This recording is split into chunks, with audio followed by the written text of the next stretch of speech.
नमस्कार दोस्तों, आज के हमारे इस वीडियो में हम आपको सीता माता की बहुत सुंदर नित्य नेम की कहानी सुनाने वाले हैं। जब भगवान श्री राम वनवास काट रहे थे, तब माता सीता ने 12 वर्ष तक नित्य नेम की कहानी कहने का 12 साल का नियम ले रखा था। राम आए, लक्ष्मण आए, देश के पुजारी आए, नित्य नेम का नेम लाए, आओ राम बैठो राम, तपी रसोई जीमो राम, माखन मिश्री खाओ राम, दूध पताशा पियो राम, सूत के पल का मूठो राम, शाल दुशाला ओढ़ो राम, जब बोलूं जब राम ही राम, राम सवारे सबके काम, खाली घर भंडार भरेंगे, सबका बेड़ा पार करेंगे, जय श्री राम जय जय राम।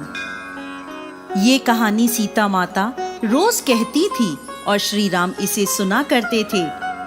एक दिन श्री राम को लक्ष्मण जी के साथ किसी काम से बाहर जाना पड़ा, तो सीता माता बोली, भगवान मेरे 12 वर्ष का नित्य नेम का नियम है, अगर आप बाहर जाएंगे तो मैं अपनी कहानी किसे सुनाऊंगी। श्री राम ने कहा, तुम कुएं की पाल पर जाकर बैठ जाना और वहां पर जो औरतें पानी भरने आएंगी उन्हें अपनी कहानी सुना देना। सीता माता कुएं की पाल पर जाकर बैठ गईं। एक स्त्री आई, उसने रेशम की जरी वाली साड़ी पहन रखी थी और सोने का घड़ा ले रखा था। सीता माता उसे देखकर कहने लगी, बहन मेरा 12 वर्ष का नित्य नेम सुनने का नियम है, मेरी कहानी सुन लो। पर वह स्त्री बोली, मैं तुम्हारा नित्य नेम सुनने बैठूंगी तो मुझे घर जाने में देर हो जाएगी और मेरी सास मुझसे लड़ेगी। उसने कहानी नहीं सुनी और वहां से चली गई।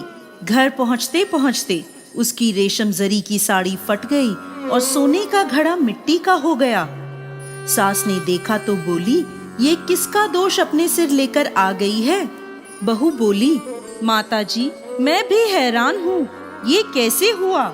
मैं तो कुएं से पानी भरकर आ रही हूँ, पर कुएं पर एक औरत बैठी थी और उसने मुझसे अपनी कहानी सुनने को कहा, पर मैंने मना कर दिया। शायद ये उसी का फल है। सास तुरंत वही साड़ी पहनकर कुएं की पाल पर गई। सास को वहां सीता माता बैठी मिली और बोली, बहन मेरी कहानी सुन लो।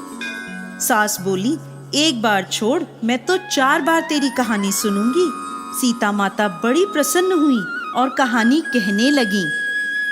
कहानी सुनकर सास बोली, बहन कहानी तो बहुत अच्छी लगी, और पूछा, तुम कौन हो। तब सीता माता बोली, मैं सीता हूँ। सीता माता का नाम सुनते ही वो स्त्री उनके चरणों में गिर पड़ी और फिर अपने घर चली गई।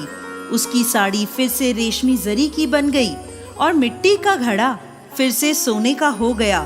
घर पहुंची तो बहू बोली, सासू माँ आपने ये कैसे किया।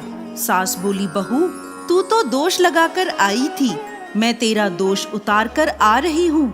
वो स्त्री जो तुझे मिली थी वो सीता माता थी।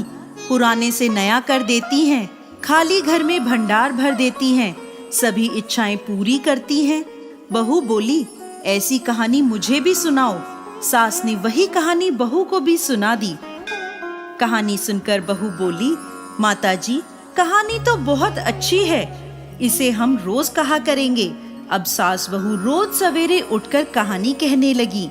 एक दिन उनके घर पड़ोस की एक औरत आई और बोली, बहन जरा सी आँच तो दे दो। सास बोली, आँच तो हमने अभी नहीं जलाई है। पड़ोसन बोली, तुम तो सुबह 5 बजे से उठी हो, फिर क्या कर रही थी। तो सास बोली, सुबह उठकर हम सीता माता की नित्य नेम की कहानी कहते हैं। पड़ोसन बोली, ये कहानी मुझे भी सुना दो। कहानी सुनकर पड़ोसन बोली, अब ये सीता माता की नित्य नेम की कहानी मैं भी रोज सुनूंगी। कहानी कहने से सीता माता ने पड़ोसन के भंडार भी भर दिए। हे सीता माता, जैसे उनके भंडार भरे, इस कहानी को कहते, सुनते और हुंकार भरते, सभी के भंडार भरना। जय माँ सीता।